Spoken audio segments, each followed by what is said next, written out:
Hi everybody, how are you doing? I hope you've had a fantastic day in the sunshine. Welcome to the Virtual Food Festival Fringe session here on Friday night. We've got a brilliant hour-long program ahead of you. Let's hope we can extend your enjoyment of the sunshine day into the early part of the evening. These sessions are all about celebrating and hero worshipping some amazing suppliers. And tonight we've got a fantastic producer supplier to talk to and to showcase.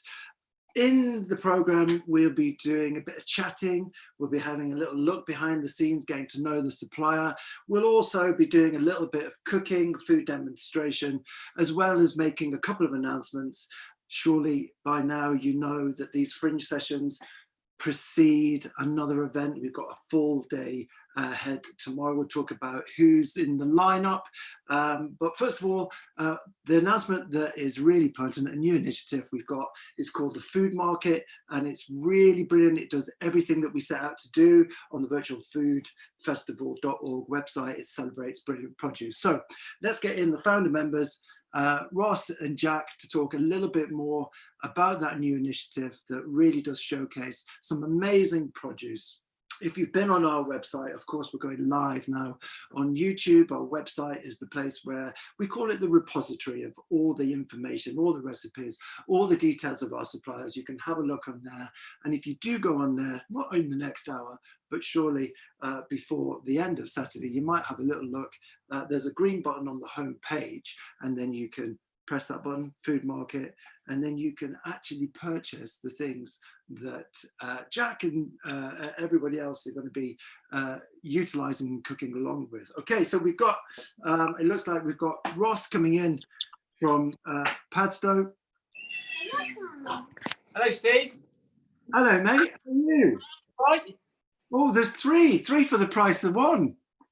This is the worst idea Ross has ever had. Yeah, basically, we just with animals and children, and we've got both. They won't stop squealing, and he won't stop squealing. Yeah, they're all squealing. Well, that's great. I mean, lovely to see you, Jack. Lovely to see you, Ross. Nice pigs in the background. Where are you, lads? So we're in our barn, and these are the ones that have only just been weaned off. So we keep them indoors for the first part of their life. We wean them off. We let them have a week or two in here before they go out to their 1 acre paddock, and we just mainly keep them in just so we can check that they're all right, they're all good. And these are our pedigree large black pigs. So we use them for sausages, pork chops, joints. Really, really good feedback. The breed was dying out. They are a rare breed. Some people call them the Cornish black. And Ross calls them the Cornish black. Well, they come from Cornwall and Kent. We call them the Dorset black. Yeah, everyone's got. I think it's every county's got a name for it. And it's their name and black. Yeah. So we've we've got them. We've had our ups and downs with them because the reason they went rare is because they go very fat. You've got to be careful with them, but they're brilliant for sausages, brilliant for charcuterie. And so Sally from Primrose Herd that you're going to see tonight, she's helped with this breed a lot. We got some pedigrees. We want to keep the pedigree line going. When we got their great granny, there was only about 40 registered left in the country, and Sally from Primrose Herd helped us find the right boar, helped us find new sows so we could keep the bloodlines right. And she's really interested. So you'll meet her later, and Jack's going to be cooking with her pork. Yeah. And can you make the noise of a pig, Milo? Yeah, that's about as good as it gets. We're doing some cooking with pork and some lovely Cornish products. And actually, we're going to be talking a bit later about how you can buy these. We'll set up some boxes on our website that you can actually order. So some pork, some cider vinegar, all sorts of different Cornish products, amazing products that have been brought together by a guy called Christian, who sort of contacted us through the festival. So yeah, we're really happy that we were able to finally offer you, all these really small producers products that you can't normally get in the shelf. So it's really high quality, and the pork is unbelievable, as you'll see when Sally takes you around the farm in a minute. That's great. Actually, let's talk a little bit more about the food market initiative, because to my mind, it really sets out everything that we all intended to happen in terms of getting these virtual food festivals up and running to support people.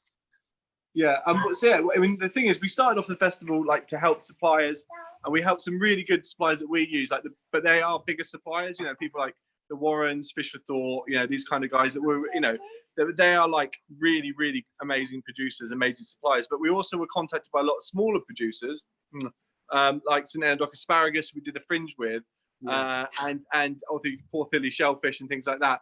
And these guys, like, they might not have like nationwide distribution. So we were sort of umming and ahhing as a collective and thinking, like, how can we kind of get all this stuff to market? It's quite hard to find somebody that's going to bring it all into one kind of area. And this guy Christian has actually been doing exactly that. And he's found that COVID has kind of put an end to kind of his, not put an end to it, but kind of really hurt his kind of progression with his Cornish food collective. So we actually said, oh, why don't we get together and we can help each other. We'll help promote you and you get the products to us. And he got me the products last week. I've done some YouTube cook-alongs, which, you know, when you buy the box, you actually get the video and the recipe, me showing you how to cook it in our cookery school. And yeah, it's the best quality produce. It's like, you know, and it's £44.95 delivered. You order it before Sunday evening, and it will get delivered Friday.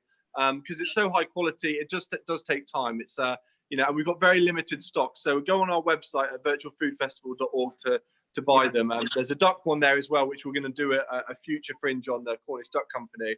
But it's really simple, all Cornish products, some lovely mustard in there, some lovely vinegar in there, some sea salt, which you might know, some butter, you know, all this stuff gets to you, and it's seasonal, so it will change. So at the moment we've got asparagus with the duck box, that will change with tender stem, but the video will show you how to cook it at home, and I'm going to try and cook it on Ross's big green egg here a bit later. So I'm rubbish at barbecuing, so yeah, you don't like barbecuing. I thought you would have made a salad or something.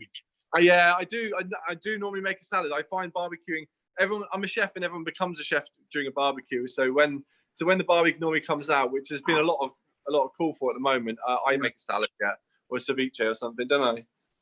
Well, I tell you what, we'll look forward to seeing you cooking later on. We'll say goodbye to you for now, and we're going to go. Bye, Milo. Bye. Milo, see you later, mate. We're going to go head over and meet Sally. Sally, who is she's the producer supplier that we're hero worshipping tonight. She's a fantastic person. Already, Ross has mentioned that they've worked together, and the Primrose Herd, Sally's work is all about celebrating and championing those pedigree, rare breed, heritage herds, those lovely animals that take a lot of care, a lot of time to get to the finishing line. And Sally, are you there? Yes, I am. Thank you. Sally. Hello. How are you? Very well, thank you. That's great. Enjoying the sunshine. Well, I know. I mean, it's been wonderful weather. How does that affect you? Is it good business, or do you think the animals prefer a little bit more wet? I think they like the sun on their backs, as long as they've got a wallow to keep cooling. Yeah, they're fine. Yes. I mean, if it's really very hot, they'll go in their arks. Some people will put sun cream on their pig's ears, but we're not quite that precious about our pig's ears. They live outdoors, so they're pretty hardy. They've got very lot of hair on their ears to protect them. Yeah. And where I can see a beautiful blue sky behind you, Sally, but where are you? I'm in one of the fields. Can you see the pigs? I'm not sure which way. Can you see the pigs? No, I can see you. I can see the lovely sky behind you. If you just hold the camera down and point it. So yeah, that way. And then away from you, we might be able to see it. So if you turn it round, the camera, so it's pointing at what you're looking at. Oh yes, you can see that I'm. Everybody knows the technophobe. That's no. Right. Oh. I don't mind, Sally. I don't mind seeing you in close up, but that's you want to see my pigs. Just turn it around. Turn it around. I have. No, I mean not landscape. There you go. Yeah. Oh, there you are. I see my husband is there. He's done it. Brilliant. Great. Sorry about that. No, don't apologise. That's fine. It's really funny that as soon as we see the pigs, which looked like Gloucester old spots to me, you see my husband. Yeah, they are Gloucester old spots. So yeah. We've got a boar, Sam, our boar, So just put your phone down a little bit, Sally, so we can see it. Yeah, there you are. Yeah. So Okay. yeah, so that's Sam, our bull. Great, handsome. Yes. Yeah, so he's actually from Gloucester himself. We bought him. So, and these the girls I bred those, or we bred them from some sows. So we have lots of Gloucester piglets due anytime. Well, that's great. Again, if you don't mind, there we are. Well, let's have you back. So we saw a fleeting glimpse of your pigs. How old are they? Sorry. How old are your pigs? Right, the boar is 3 and the females here are also 3. Yes. Okay. But of course they're not from the same bloodline. No, there's 2 different lines of sows here. I've got one's called Muriel's and Princess Mary's, and my Sam boar. That's why he's called Sam. That's perfect. And Sally, you do exactly what I do when I'm talking to somebody on the phone. I've got my fingers and my thumbs all over the screen. That's all right. We've got a lovely clear view now.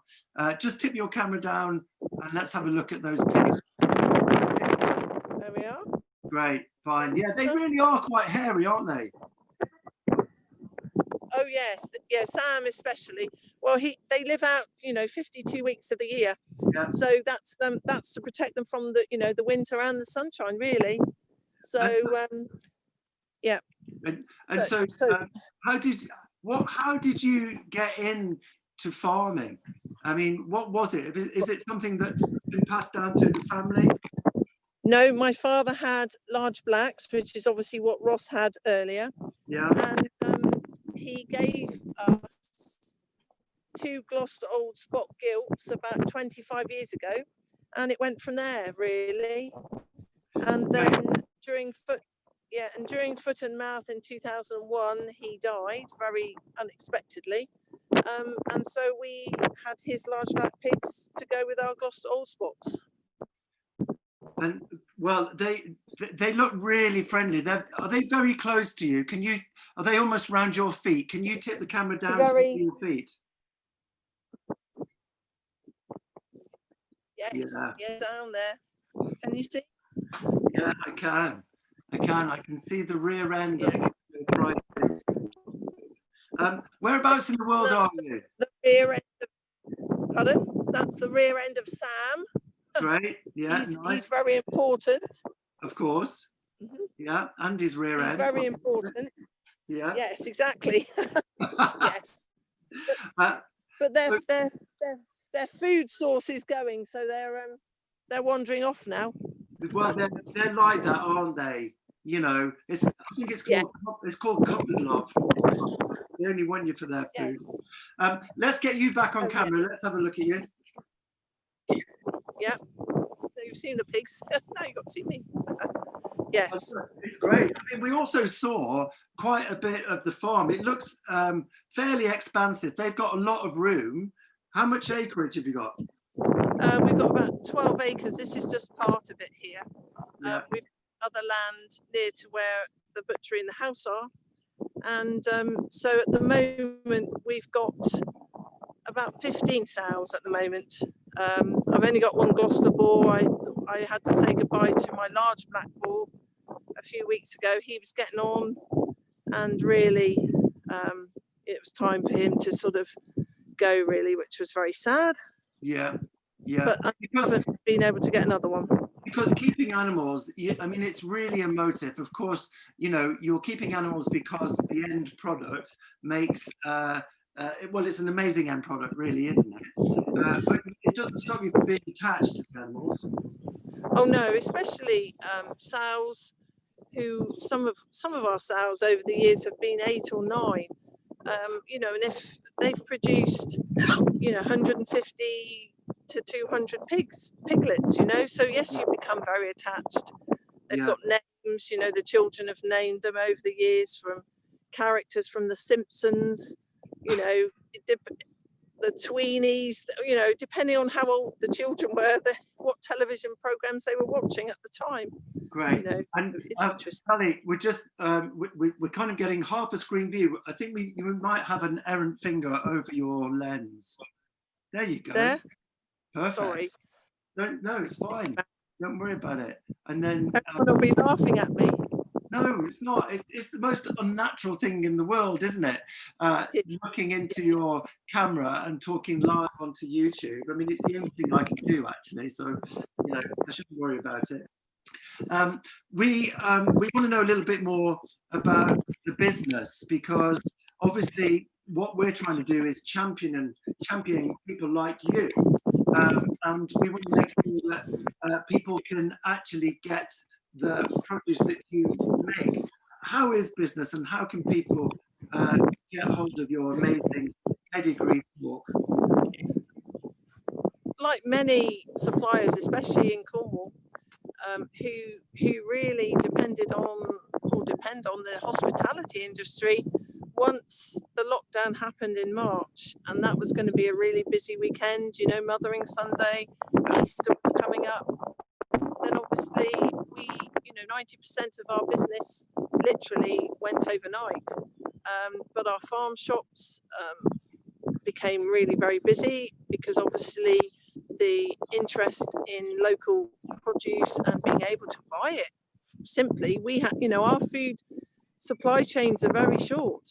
You know, we take our pigs to the abattoir, they come back to us, and we, you know, manufacture sausages, whatever, or butcher it into fresh pork, and it's on the customer's doorstep or on the shops that we supply. Yeah. So, and I think that's very important. The supply chain, if it's got to go through 20 hands, then, you know, there's a possibility that at the end of it, the supermarkets aren't going to get it, aren't they? Yeah. So the abattoir that you use is very local to you, isn't it? It's a short distance. Yes, that's right. JV Richards, Paramore Station. You know, it's a family-run abattoir, and we're very, very lucky. We have 2 abattoirs close to us. You know, compared to a lot of parts of the country, we're very lucky to have them on our doorstep. And also, you know, there were abattoirs during the beginning of the crisis that didn't work, couldn't process pigs, because they had people, you know, off sick, social distancing, and all these sorts of things. It's been tricky for a lot of producers, but we have been very lucky. And the other thing that I find quite unique is that your own produce comes back from the abattoirs. You process that yourselves, you cure, you smoke, and you also have an on-site cookery, don't you? Yes, that's right. So it's complete family, you know, business from beginning to end, really. Yeah. You know, we deal with the customers. My husband delivers, so you know, we're there from every step along the way, really. It's brilliant. It's a really nice circle.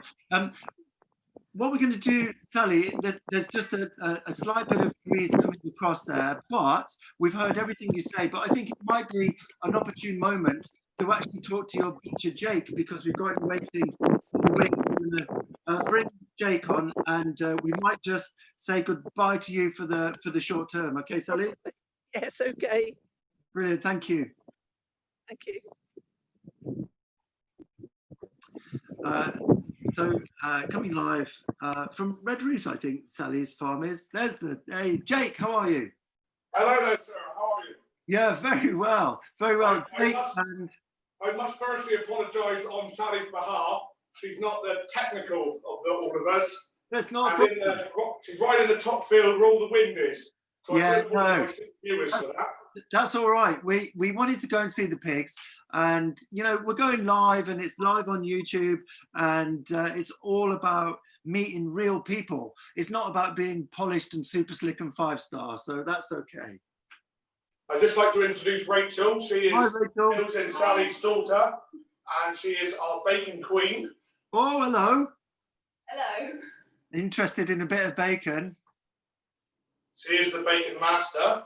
I just thought I'd show you some pork we have here. This is a Gloucester Old Spot. Yeah. This went to the slaughterhouse on Wednesday and has been delivered in this morning to us. This pig here would have been 85 kilos live weight, and this is a kill out of 67 kilos dead weight with a 30 pro. It's a really good pig, really ideal for. You've got a lovely leg joint there. We've got a beautiful middle of pork, tenderloin in the kidney, as we can see. Yeah. And we have a cracking shoulder of pork here with a lovely pig's head on it. Out of my opinion, it's the best. The Gloucester is the best taste out of all of them. Well, I think everybody's got their own favourites, don't they? But all the rare breed heritage pigs are really, beautiful, really special. Nice to see that the head comes back, Jake. Do you ask for that? Yeah, we have all our heads back, ears. We try and utilise all aspects of the pig, so we sell and every part that we can. Yeah. And Rachel, do you turn the loin into bat bacon, or is it mostly the belly? On a majority is loin. Yeah. It's by far the best seller, and then I do belly, streaky as well, and then I smoke it, cure it, and smoke it here myself. Sounds fantastic.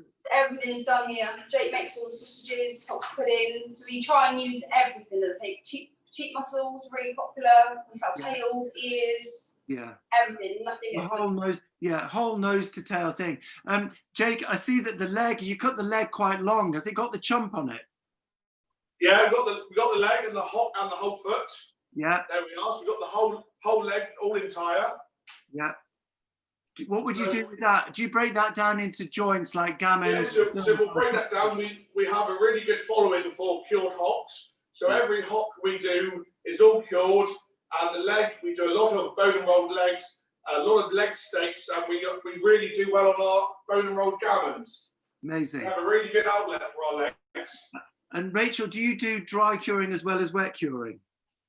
We do wet cure our gammons and our hocks, and then all the bacon is dry cure. We don't do any wet cure bacon. Great. And it's all packaged and sliced and smoked. What wood do you use for your smoke? What's your favourite? Beech dust.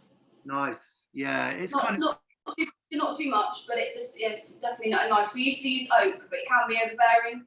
It's too heavy. So yes, it is. We only use dust, not chips, because chips can be too overpowering. And we cold smoke. And I don't know whether it's the light shining in, but you've definitely used Persil on those overalls. No, we're very lucky. We have a good company that takes away our overalls every week and cleans them, as mine are always the dirtiest. So usually the pork that you produce and you create and make all those wonderful products usually go out to the restaurants, don't they? Yes, we have a huge following for the restaurants in the southwest, and we are very lucky to supply amongst most of the best. With all this, unfortunately, COVID-19, we're very lucky. We have a mail order business, and we're able to send parcels all over the country. We've sent a lot into London at this very funny time, and we've been doing 40 to 50 parcels every night. It's been very, very busy. We've done a lot more hours recently. Yeah, I bet. And has it changed in terms of the way that you process and cut the pig? Because if you're dealing now with more consumers, more individuals, as opposed to more normal business trade, do you still operate the same way with the way that you cut the pig down? Well, we operate the same way with the pig side, but due to the clients now, normal restaurants will be taking whole legs, whole shoulders, big whole lots of joint, big packs of bacon. But now, due for the shops and the orders, it's a lot smaller, but it's a lot fiddlier. But we do manage to get it done, and we are quite a family-run business. At the minute, it's Bill, Sally, and Rachel, and just me. And at the minute, we're doing around 30 to 40 pigs a week, and half a ton of sausages every Monday morning. So it's very, very busy. Yeah, it's amazing that people adapt. This is something that's quite common. We're talking to businesses that have had to change slightly, but they're getting through it, and they're seeing business either changing but doing the same amount of turnover, but with a little bit more graft. And I think it's these people like yourself, like your mum, Rachel, that will kind of hit the ground running once it comes out of the other side. I bet you miss the shows as well, don't you?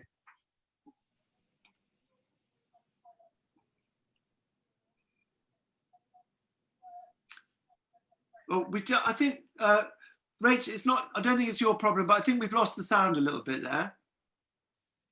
Let me just see. Yeah, we've lost sound, but don't worry about it. You're both looking fantastic. I wonder if we'll say goodbye. We'll say goodbye. Yeah. Okay. Yeah. Okay. So don't know what happened there with the sound, guys, but we got it. That's fine. So take care. I guess what we'll do. Losing sound there at the end, you know, one of those things again, you know, technical glitches, they're always going to happen.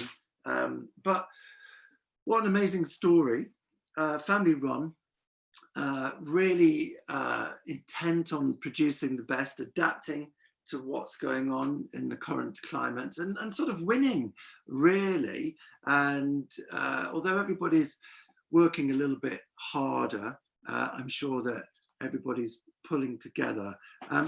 We've got some of that amazing pork that Jake and Rachel were talking about.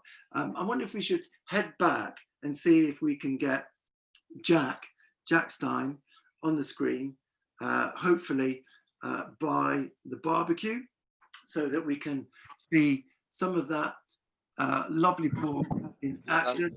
Hi, Jack. Hey, mate, how are you? Yeah, fine. Why don't you stare into the sun a bit more? Well, it's day to sun. Got sunnies on. It's just a bit weird cooking in sunnies. I know. did see a lot of the sky at Primrose Herd. It was very nice. I know. A lot of the sky and quite a lot of Sally's fingers. And then we did see some amazing pork. And obviously the connection is that, you know, as the chef, although you kind of drop that title when it comes to barbecuing, as the chef in residence, we're going to showcase a little bit of that produce, and also let's pick up later on about the conversation about how everybody who's watching can also get some of that amazing pork, plus all those other brilliant Cornish products as well with the food market. Well, I mean, I'll start off with the pork here, which I've got. From Primrose Herd here. I've got pork chops here. I'm just doing this because it's nice and easy. Obviously, you want to use everything of the animal, like they were showing in the butchers there, and the famous book, Everything But the Squeal.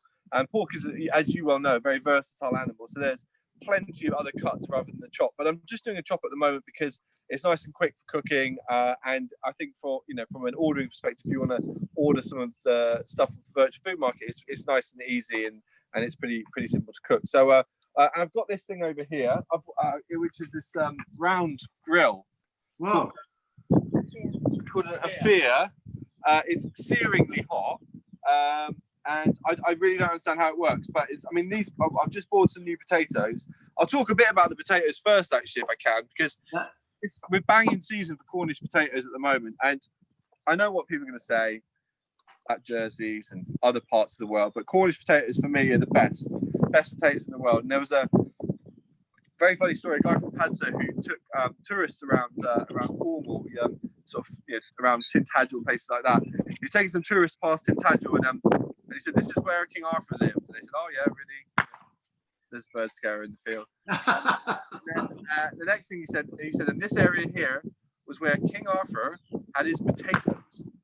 And somebody in the crowd in the car said, "Weren't potatoes brought over from the New World in like the 15th century?" He's like, "No, these were Cornish potatoes." So legitimate Cornish potatoes, but they are obviously from the same family as the Central American ones. But what's great about them this time of the year is they have almost no skin on them whatsoever, just a really light skin. So don't peel them, just literally in some water and just rub that and keep some of the skin. Because like anything, like any potato, if you think about a jacket potato, all the flavours in the skin, and then you put it into cold water, bring it up, and then just really gently simmer it. You don't want to boil them, you just want to keep them on a really, really low, gets overcooked when the inside's not, and you'll either have two different textures or you'll just completely mash them. So that's been on there for about 10 or 15 minutes. It's been well salted. And I've got the pork chop, so I'm going to ask for a bit of advice from my side. I've got Ross over to one side, socially distanced from me over there in his whatever band thing. And I've also got my kid around somewhere. I think he's with some. I'm looking after him. Yeah. Ross is looking after Milo at the moment, which is, this is what we've learned during lockdown. I remember that video. Do you remember that video, Steve, the guy that was the news on the news, and he did a video and his kid came in and his wife dragged the kid off about a few years ago. It was like everyone's like, oh my god, that's so funny. But now it pretty much happens 4 or 5 times a day on regular TV. So I'm just going to seal off the pork skin side on the skin side for a bit. Yeah, a bit of oil. All the nice Cornish olive oil. Just what? No, I'll just use a bit of the sunflower. Just watch how it doesn't go mental here. Isn't it typical? Isn't it typical that Ross is just hands in pockets and occasionally just pointing? Yeah, well, that's what farmers do, isn't it? Like farmers like Ross, like pretend farmers, not real farmers. So I've just got that skin side down, and I'm just going to leave that for a few minutes just to start to render that fat down and start the cooking process. I've also got here this big green egg, which is a big barbecue thing, which is very popular amongst people like David Beckham's got one, isn't he, Ross? Yeah. Great for your outdoors. They again, you can smoke in them and this and that. This is a huge one. There's a bigger one. There's a bigger one than that. Yeah, there's one you can fit as a whole pig on. Yeah. So that's I'm just gonna start cooking the pork. The potatoes are done. Really, really simple. I'm gonna make a real simple vinaigrette. So I've got some cider vinegar here, which is my favorite type of vinegar, I think, in the world. And obviously, a really nice aged balsamic is fantastic. If you look at some of the balsamic vinegars you get from Italy, I mean, I saw one in a shop in London. I think it was £100 for about 10 ml. Yeah. And there's some olive oil. Now, the sort of sharper people amongst everyone will realise that we don't grow a hell of a lot of olives in Cornwall. But the owner of Foy Valley's mum has an estate in Italy, so she sends them over and he presses them here. And I'm just going to make a vinaigrette with some shallots. There's my knife. And the thing is, yeah, go on. Anthony Bourdain was a real fan of shallots, wasn't he? It's his biggest tip, I think. I think somebody said, like, how can you differentiate your cooking from your average home chef? And he said use shallots, because they are it really does just transform your cooking. Because I don't know, something about them. I don't know. It's why whenever you go to France, you think the French food's so good, but actually a lot of it's just because they're using shallots rather than white onions. So I'm just gonna just brunoise that, dice that up. Sorry, nice and fine. And then that's gonna go into my little pot thing here, and then about 1 part vinegar to 3 parts olive oil.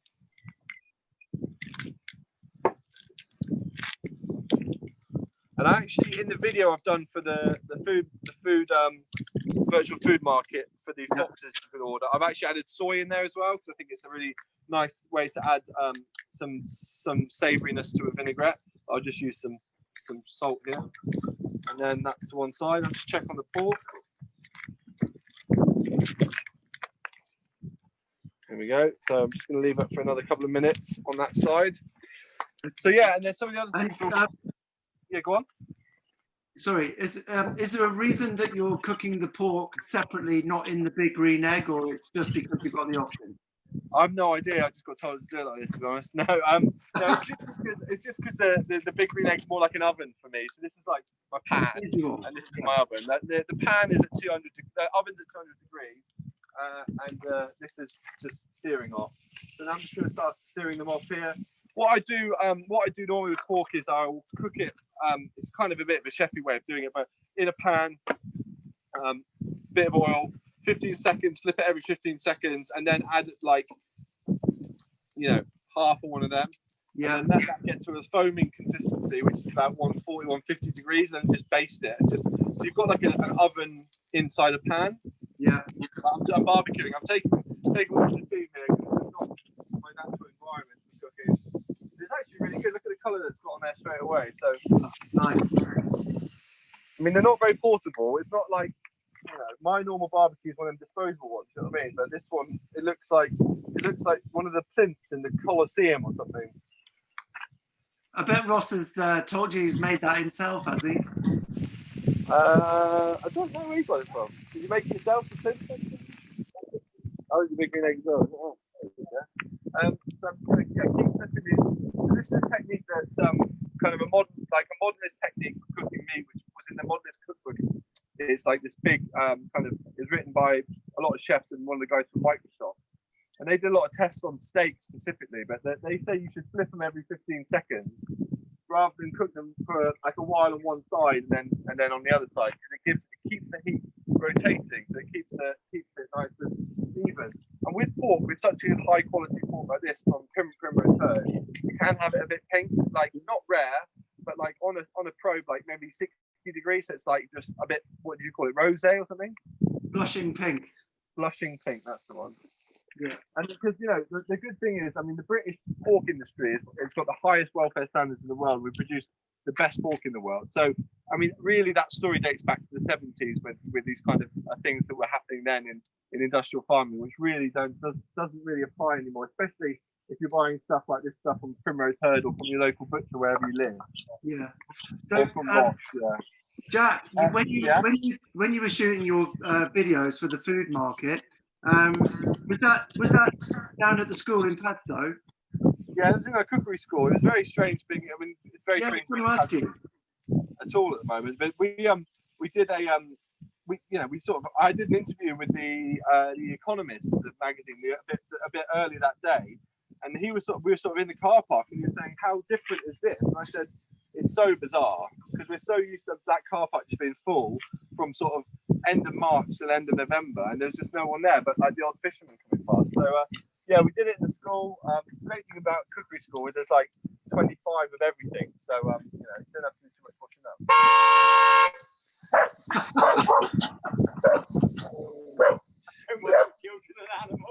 I think Milo's got his hand on the old on the horn there.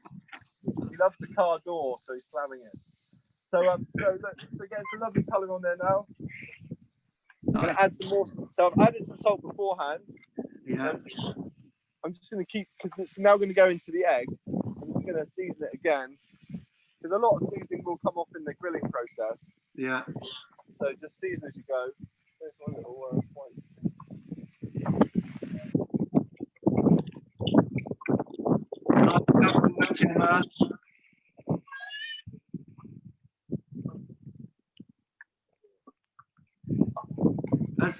Has Jack gone off for a costume change? Say again, sorry? I thought you'd gone off for a costume change. No, so I'm just going to put that in there like that. So this is now going to be my oven. So I'm just going to drop that down. And it's got all these kind of bells and whistles. You can change the sort of settings and that. I don't really know how to do it. You open that bottom bit, don't you, Ross? Don't forget to make it hot turn. Yeah, how does this work though? This top bit? Do that one anti-clockwise, but just use some muscle. Anti-clockwise. 12. Sorry. So yeah. So and what else? So with that, we've got some of this Grumpy's mustard. So this is, it's basically, they call it mustard like it used to be. It's from Coverack in Cornwall. Really nice. Like, it is proper strong mustard. And in the box we use some we got spring greens here, but these are coming into the end of their season now, so I'll do some of these now, but I'm going to mix it with some Calvolo Nero, which is from the farm here, Ross's farm. This is a wonderful dark vegetable, but again, both, you know, that's my favourite. This is your favourite, is it? Both cook the same way. I just like to gently steam them and then just add some warm vinaigrette, and they keep it nice and simple. And so I'm just going to chop this up, put that in the bin. This is the point at which Ross now is babysitting. Well, we actually know that it's Milo babysitting Ross, don't we? Say again, sorry? We know that's the other way around. It's Ross that's being yeah, to be honest, yeah. I don't know what kind of conversation they're having over there, but right, so that's all just chopped up nice and fine. And I'm going to steam that, which I find the best way to cook brassicas for me is just a tiny bit of water in a pan. Yeah. And just literally cover it for about, a minute. Bring it up to the boil, take the lid off, let all the water disappear, season it, and then add your vinaigrette and just let it sit there. So put that on the, what should we call it? I need a lid for that. Yeah. I've noticed, Jack, it's a thing. It's a thing of yours, a technique that when you're steaming something with a little bit of water, you cook it. You don't season it until afterwards. Yeah, well, because I find if you season the water, what happens is, because you want the water to disappear, because then you add the oil and then fry it at the end, so it's like a two-part process. If you put the salt in the water and then the water basically evaporates, it just has this like salty residue on the bottom, I don't feel like it seasons anything. It's fine if you're seasoning water and like blanching it in water, but if you're steaming it, I want the water to be gone by the time it's finished. That's why I only put a tiny bit in the bottom, and then you finish it off with this with the vinaigrettes, and then it's like a steam stroke saute at the same time. So nice. so yeah, I have got this butter, but I'm not going to use it today because that would normally be used up for cooking. But I'm going to finish the potatoes with it. So Okay. just going to drain them. One of the things, really simple technique with new potatoes, you don't want to overcomplicate them at all. But if you look, so I've cooked them and I've just left a tiny bit of water in the bottom of the pan. Yep. And then I'm just going to add some knobs of butter and I'm just going to emulsify it together like a beurmonte, it's called, which is a French word, but it just means just like a little emulsion. So you thicken it with water, so water and the butter fat mixed together, and it thickens and it becomes like a little little glaze. Have a look at my pork quickly.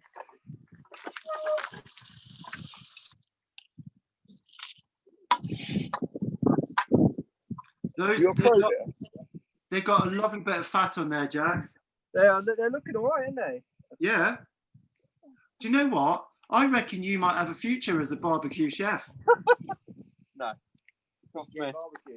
I find, there's plenty of good people around. I think DJ Barbecues is one of my favourite barbecue chefs. I think he might be doing the virtual food festival soon. So I'm just going to put a probe in. So everyone should buy one of these probes. They're really cheap, and honestly, you can't cook without them. If you ask Rick what's his favourite piece of kitchen equipment, you can do it in the morning. Actually, he'll say a probe, but he probably won't. He'll probably change his mind by now. But we're just going to check that's 54, 56, 67. So we're about 58. I'm going to pull this out about at 60. So we've got probably 2 minutes, about 30 seconds. Not even 30 seconds. So okay. Check these. Where's the rest of the tea towel?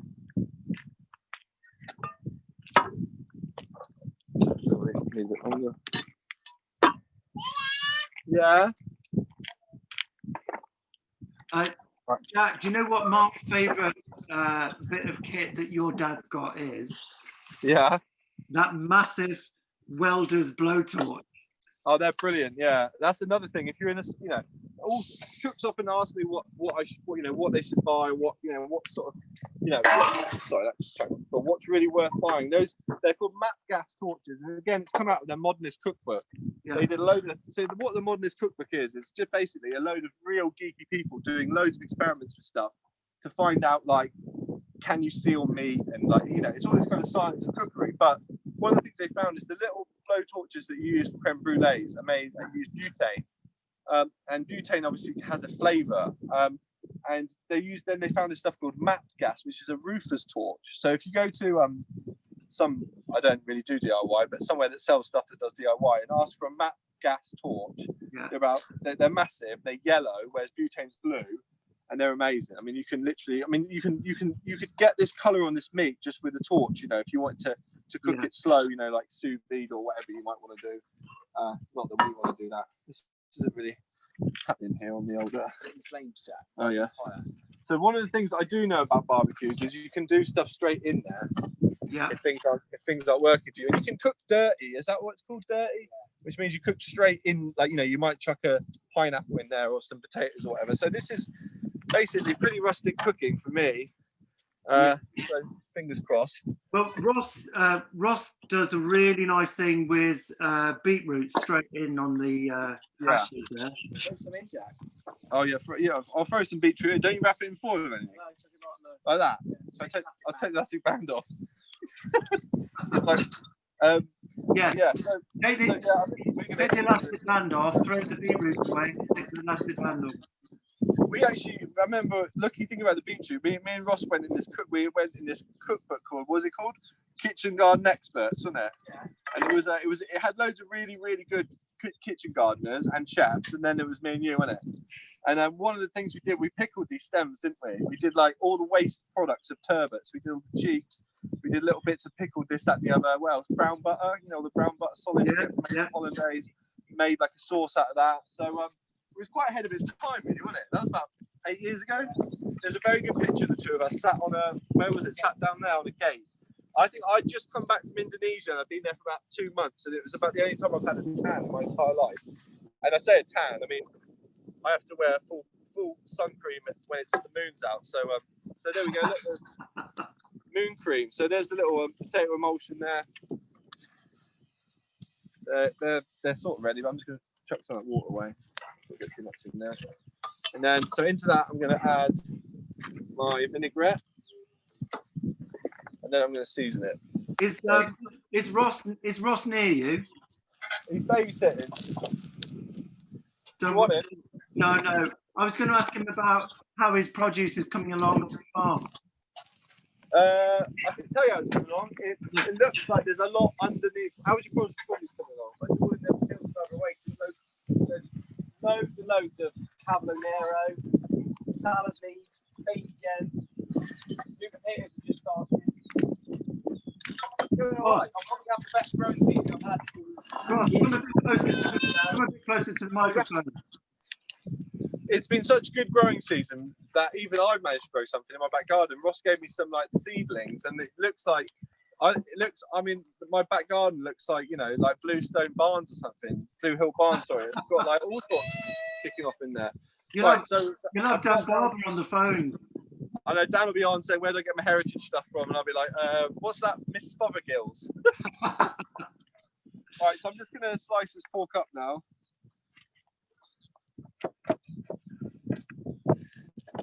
I've got a very hungry dog. Can she have that? Yeah. Porridge? Make her sit, Jack. Are you? That's probably why my dog doesn't sit. So I'm just gonna slice this like so. On a bias. Say again, sorry? You're cutting it on a slight bias. Is that? Yeah, that's it. Yeah, thank you very much. Slight bias. One of the really important. So if you see, it still, you know, has got a bit of, like a little bit of colour still in there. Nothing that's going to, you know, be too worrying for your average punter. But always really important with me when you finish, just season it again, because again, it's lost a lot of that seasoning through the cooking process. Nice. And the thing is, we will do more different cuts of pork because we don't want to just sell out all their chops. So we're working on some other boxes for the market with Primrose Herd. So we're going to be using some of the different cuts. Maybe add some, you know, some of the very strange ones. Like pork cheek, I think is really nice. Obviously, pork belly, the shoulders, fantastic. Pork butt. I mean, the whole animal is just so versatile.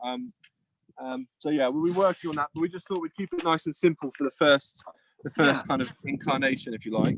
Exactly. One of my favourite things to do with the pork cheek is to cure it and make it guanciale. What's that? Is that Spanish? It's actually it's the true base of a carbonara. So it's an Italian cured pig cheek. Nice. I'll make some for you, Jack. Well, I'll tell you what. I mean, it's funny because you're like the master at curing, aren't you? I am so bad at it. I've tried it. I came to the River Cottage thing, remember, with Rick? Yeah, I do. Yeah, and what was the old butcher there called? Ray, that was it. Yeah, and it was really nice because we all got like a kind of a take-home thing and like a login, so you could constantly go back and look at this. And me and the old man had all these best laid plans, and we're gonna, you know, make bacon and whatnot. And I don't think I mean I now brine my pork, which is about as far as I get. Yeah. So here I've just got the greens, the Cavallonero. They've just cooked in that vinaigrette, hot vinaigrette, and then I've just got this Grumpy's mustard. Can I just clarify? Are you saying scrumpy mustard or grumpy? Grumpy, yeah, grumpy. So I think it's because it's grumpy old people who say mustard changed these days. You know, famous ones from Norwich or whatever. You know, not like as hot as it. I mean, because we used to have one called Fireman's Mustard, I remember. Yeah. And there we go. We'll get a picture of that in a minute. That's your. That's it. That is as simple as it gets. But like I say, really high quality products. The best potatoes in the world, best pork in Cornwall, probably in the country. Spring greens from Ross's farm. So they're probably, you know, sort of 4th division or whatever. But that's not important. Get bird scare again. This really nice mustard, and again using all this Cornish product. So this is the dish you'll be able to make by buying the virtual food market pork box. Like I say, nice and simple. 45 quid, £10 a portion. Feeds 4. Lovely job. And I'm gonna just eat some pork here quickly. Brilliant. Wine pairing. So Charlie is doing our wine pairing over the weekend. Yeah. But Shouldn't have eaten that. It's delicious. But I'm a real fan of cider. Yeah. So what's this called? We've got Hey Farm. it's Haywood Farm, but what one is it? Is it the sweet or the Mix. Sweet dry. lovely pork and cider? What can go wrong? Marriage yeah. made in heaven. It is. So that's it. Very, very simple. Just go on the virtual food market if you want to order one. Order it, but by the end of the weekend we'll get it to you Friday. So that is our Cornish pork chop from Primrose Herd with new potatoes, some stuff from Ross, and some lovely mustard. It doesn't have to be cooked on a barbecue. So you can see the video when you order the box. You'll see the video of how to cook it. So yeah. It's a lovely way to sort of celebrate all those different aspects of an amazing Cornish dish, and yeah, you did all right. You did all right, Jack. You pulled that together really nicely. Despite I think I've just got my white belt with yellow tags in barbecuing now. No, mate, don't worry. You can take the stabilizers off. I thought you did really well. I thought I could hear people taking pot shots at you from the farm next door, but that was the bird scarer. Yeah, the birds, and I didn't flinch, did I? Not at all. No. But anyway, we just like to say we're really excited for this, slightly changed format for the virtual food festival. Yeah, let's talk tomorrow about morning. Obviously, we've got the old man from Australia, which is be fantastic. Then we've got the food forum with Bruno Lube, who is also in Australia. We've got Tom, we've got Anna, and yourself. And then we've got a bit of a break in the day, so everyone can go and enjoy their unlimited exercise and trips to Durham. And then in the evening we've got Melissa Hemsley, who's obviously an amazing cook. Jo Wood, which I'll be really interested to hear some of her tales of the food that she must have eaten through the years. And then Harry Redknapp at the end, who's a close personal friend of our restaurant in Sandbanks, and we're just super delighted to have him on. So it's gonna be a great day tomorrow. We're gonna have a bit of a break in the day, so you can get your feet up, Steve. This time you don't have to do the mammoth shift you put in, the whole hog. Yeah. Well, actually, when we do this, I've got to do all the ironing and the laundry. Oh well, I'm sure you're a model husband, because Ellie works a lot harder than you do behind the scenes. No one gets to see it, but she is literally our tech queen, and she's fantastic. So thanks a lot to Ellie, and see you all tomorrow. Brilliant. Cheers. Thanks to Gemma as well in the background. See you, Ross. Thanks for letting us come over to your place. Enjoy your evening. Enjoy the cider and the sunshine. Okay, so great. Thanks for bearing with us there. We had a couple of technical issues, but that just goes to show that it's all live here on our YouTube channel. So let's just have a recap about tomorrow, because it is a new format. We're going to be coming live from Australia at 10 a.m. That's our time, with the amazing Rick Stein. And then we're going to have a little grown-up debate with Neil Mucker, Tom Hunt, and Bruno Lube and Anna as well. She's going to be chatting, and they're talking really about how they got inspiration and who they got their inspiration from in order to be at the level that they're at. And then it's the break. It's the old split shift, the break, and the weather's looking good.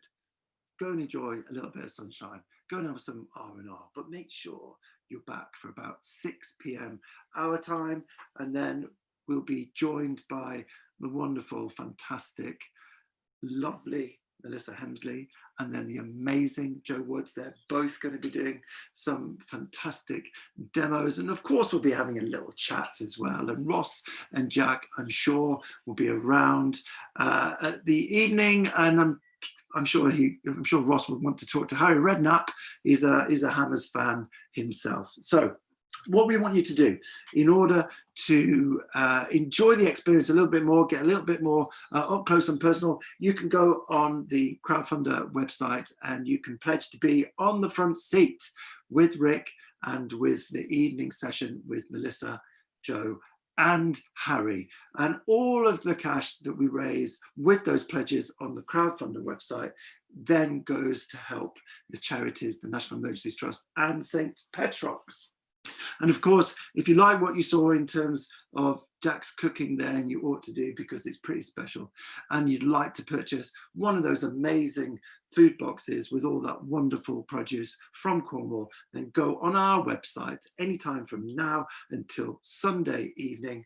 That means that if you purchase one of those food boxes, just press the green button, Food Market, that's a new initiative, and then that will mean it will be with you by Friday next week. So enjoy the rest of your evening. It's been a real pleasure. Thanks to Sally and the team. And just to clear the lines, cheers from me. Good night and see you tomorrow. Take care. Bye.